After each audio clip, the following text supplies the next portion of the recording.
thank you all for coming. Not because of this, but because of my heart. I have lived on this river. That's my view every day when I get up. And you can all say, ah. Because when the snow falls and you get up in the morning and you see that, it's just, awe-inspiring. And I so appreciate your being here from the standpoint of just hope. Because hope is the thing that seems to be missing right now from a lot of our lives. And this is an opportunity when you look at a group of people like this to see the unity that is here, because each of you has spent a part of your life living, walking, being on the river, in the water, in these beautiful woods. You moved here for a reason, or you live here for a reason. And I just want to thank you for showing up for me. Thanks. I was born in St. Paul, Minnesota, and my first experience with the river was Marky Anderson. He decided that we should go to the river. And I was 4 years old, and I got on my trike and we started, and it was 12 blocks to get there. And we pedaled and I pedaled, and eventually I think I turned back, or so my mother says, I don't know. But we were met by our parents, our two mothers standing on the sidewalk going, because here we were, these little kids. But it was the mystery. It was the fun of going down there and seeing what we could see. And 44 years ago, I moved to this area because I wanted to smell pine trees. And 20 years ago, my husband and I walked through a house not too far from here, 2 miles from here.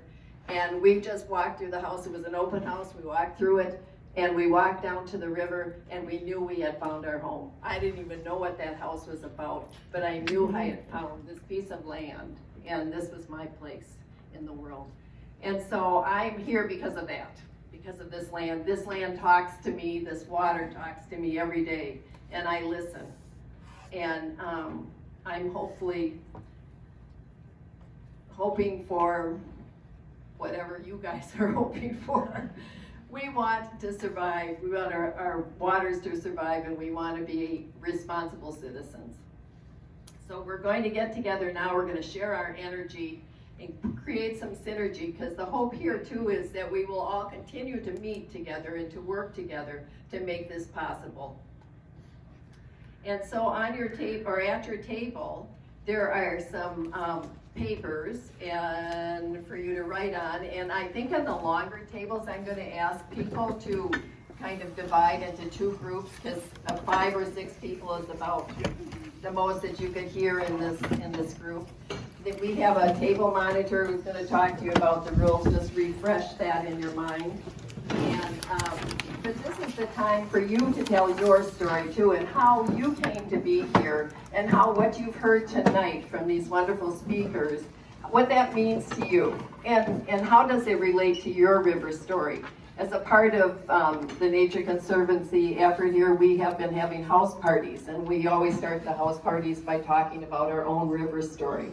And how does your river story relate to this idea? How has what you've heard today connected to your own personal story? We're going to ask one person, or whoever would like to at your table, to write down sort of the general consensus of the group, if you have it, or just thoughts that you hear while people are talking. And we're going to share those out here in a little while. This is going to be kind of a quick activity, because we've got some other great things in the panel coming up here too. So if you would turn and just look at your leader, and they will get you started on this project. It's about a 2-minute talk for every person, I think. It's about what we have.